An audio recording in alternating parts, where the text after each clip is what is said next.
Assalamualaikum warahmatullahi wabarakatuh.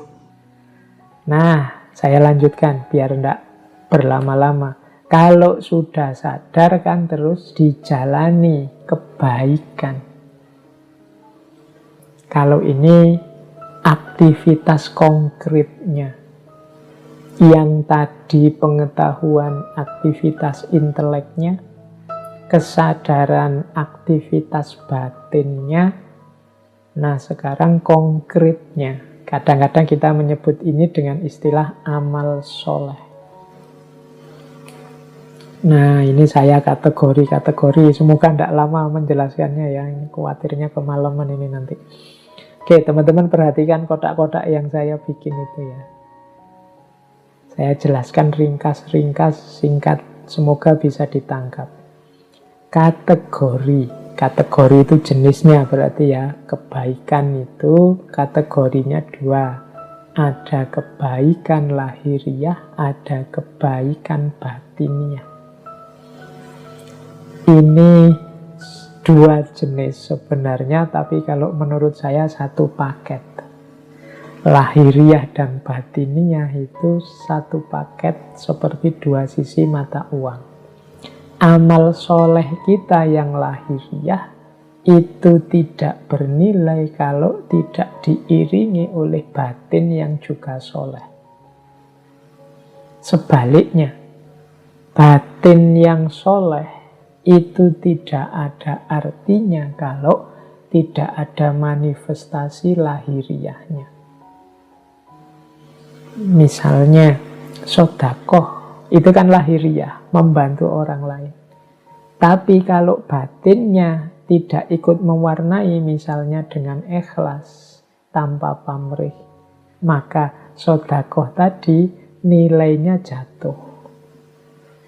Mungkin jadinya hanya untuk riya, mungkin jadinya sumber kesombongan, karena kehilangan aspek batinnya yaitu ikhlas.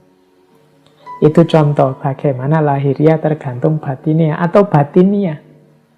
Apa wis batinnya misalnya, Pak, saya itu orang yang dermawan loh Pak. Itu batin yang baik kan. Tapi batinmu yang baik yang kamu klaim sebagai dermawan itu tidak ada gunanya kalau tidak ada bukti bahwa kamu suka berbagi dengan orang lain secara lahiriah. Pak, saya itu muslim yang baik loh Pak, sayang dengan saudara. Oh, itu kan kualitas batin. Tapi kualitas batin ini kan nanti pasti kelihatan di level lahiriahnya. Kalau engkau memang penyayang dengan saudaramu, engkau muslim yang baik, yang menjaga ukhuwah misalnya, keluarnya pasti tidak mungkin isinya caci maki, tidak mungkin isinya fitnah, tidak mungkin isinya saling mencari kesalahan. Nah, ini batiniah yang termanifestasikan dalam lahiriah. Makanya saya sebut meskipun dua jenis yang berbeda, amal soleh yang lahiriah dan batiniah, tapi ini seperti dua sisi mata uang yang saling menyempurnakan. Jadi sama ya Pak. Kan sering saya ilustrasikan seperti teman-teman kalau sedang jatuh cinta itu loh. Batinnya cinta. Cuma kan orang akan menganggap omong kosong kalau katanya cinta tapi WA tidak pernah dibalas, katanya cinta tidak pernah apel, katanya cinta yang sana sakit kok tidak jenguk. Itu kan lahiriahnya menentukan juga. Atau sering WA-an, sering apel, sering nganter kemana-mana, neraktir, tapi di batinnya tidak ada cinta sebenarnya. Itu juga kan sia-sia.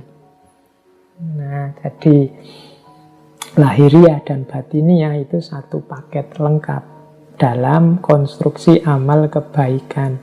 Nanti ini di level muhasabah, untuk kebaikan-kebaikan yang kita lakukan sudah utuh dan sempurna apa belum. Amal-amalku yang lahiriah ini sudah didukung oleh sikap batin yang benar apa belum. Ketika aku mengajar misalnya, mungkin di antara teman-teman ada yang ustadz atau guru atau dosen di kampus, ini batinku isinya apa? Apakah mengajar yang mulia itu ternyata batinku bunyinya adalah ini hanya sekedar mencari uang, ini hanya profesi, ini hanya kewajiban, kalau bisa ya tidak seperti ini. Ini akan menentukan kualitas apakah ngajar kita itu memang benar-benar mulia atau tidak. Ya, jadi itu yang pertama. Jadi amal soleh, mari kita muhasabahi, ini sudah lengkap lahir batinnya apa belum. Yang kedua, ketika kita melakukan amal kebaikan, ada banyak variabelnya. Salah satu variabel kurang, maka berkurang juga kesolehan atau kebaikannya. Di catatan saya ada 1, 2, 3, 4, 5, 6, 7 variabel. Semoga tidak ada yang komentar, wah berarti amal baik itu berat ya Pak. Tidak, ringan. Asal kita mau saja kita sudah bisa sebenarnya. Hanya saja kadang-kadang memang banyak blokernya, banyak yang menghalangi kita ke sana. Jadi yang pertama, amal baik itu ditentukan niatnya. Kemudian yang kedua, kalau niat ini jelas ya, saya tidak perlu menjelaskan. Niatnya jelek ya akan merusak semua amal. Faman kana hijratuhu, kalau di hadis itu kan ila imro'atin yang kikuhab, untuk mungkin niatnya biar dapat pasangan perempuan, atau niatnya dunia yusibuha supaya dapat dunia, dapat banyak harta, atau dapat, dan bukan karena Allah, ya nanti hanya itu yang dia dapat. Jadi niat menentukan hasil. Tapi jangan berhenti di niat yang baik saja. Butuh selanjutnya kaifiyat. Kaifiyat itu caranya. Tidak cukup niat baik, butuh juga cara yang baik. Nah, jadi niatnya membantu, aktivitasnya sedekah, tapi caranya sambil menyakiti. Kalau bahasanya Al-Quran, sodakotin yatba'uha adha. Sedekah yang sambil menyakiti, mungkin sambil menyebut yang disodakoi dasar orang miskin, kalau tidak karena saya, dan seterusnya. Itu kaifiyatnya salah, maka rusak kesolehan. Jadi niatnya harus baik, caranya harus baik. Membasmi kemaksiatan oke, menghalangi kemungkaran oke, tapi kaifiyatnya harus baik. Kalau tidak akan lahir amal soleh. Jadi yang kedua kaifiyat kunci. Yang ketiga dan keempat akhlak dan adab. Akhlak itu etika, adab itu etiket. Akhlak itu situasi batin yang bermoral, adab itu manifestasi sopan santun lahiriah. Ini juga jadi kunci. Akhlak dan adab. Jangan lupa juga doa. Doa masuk di situ dalam rangka apa? Amal baik itu sudah bagus. Tapi ketika kita merasa bahwa kuncinya adalah di kekuatan kita, kuncinya adalah keberhasilan amal itu karena kita pinter, kita mampu, kita bisa, maka amal baik akan jadi blunder yang justru menjatuhkan kita, menjauhkan kita dari Allah, karena di situ muncul bibit kesombongan. Kesombongan itu bisa dieliminasi dengan doa. Dalam arti apa?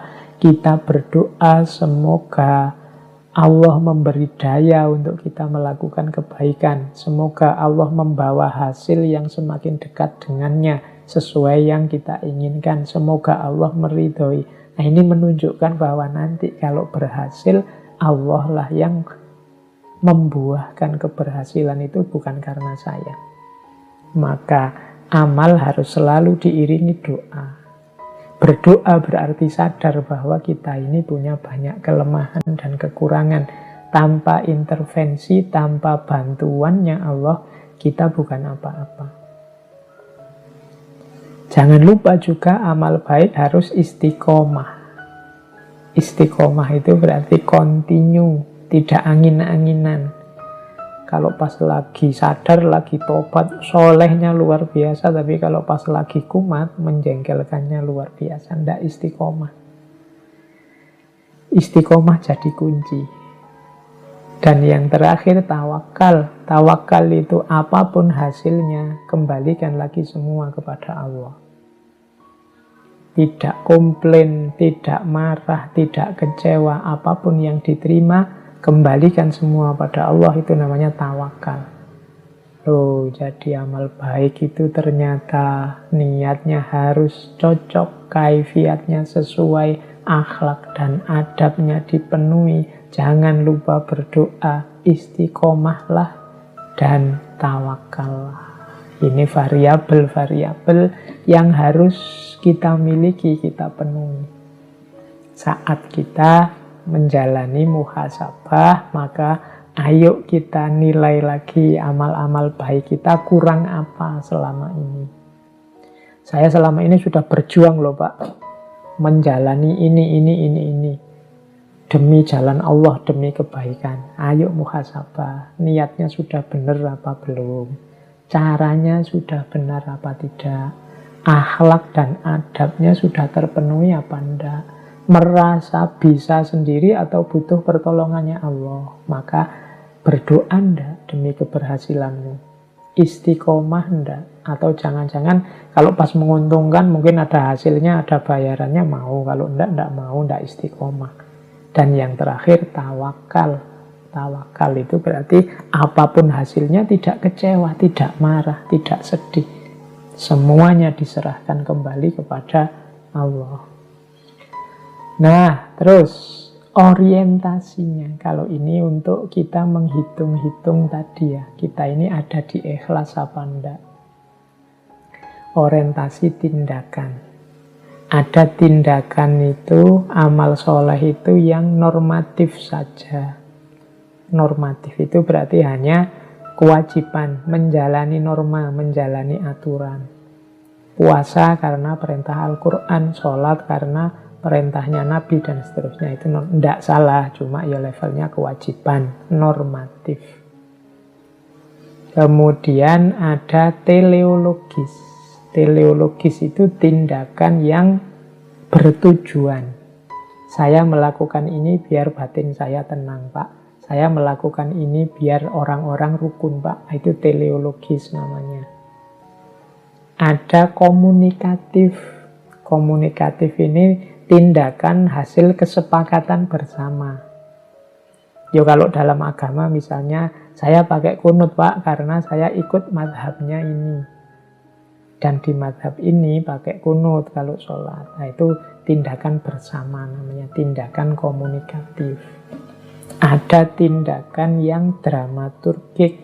Dramaturgik itu tindakan yang sifatnya ingin membangun citra. Makanya istilahnya drama.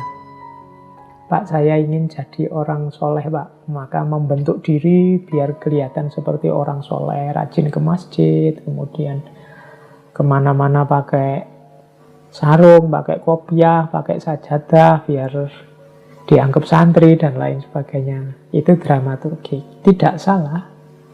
Apalagi isinya baik-baik. Bukan pencitraan yang palsu. Karena kadang-kadang diawali dari tidak ikhlas atau diawali dari pamrih-pamrih, tapi nanti akhirnya ketemu dengan ikhlas.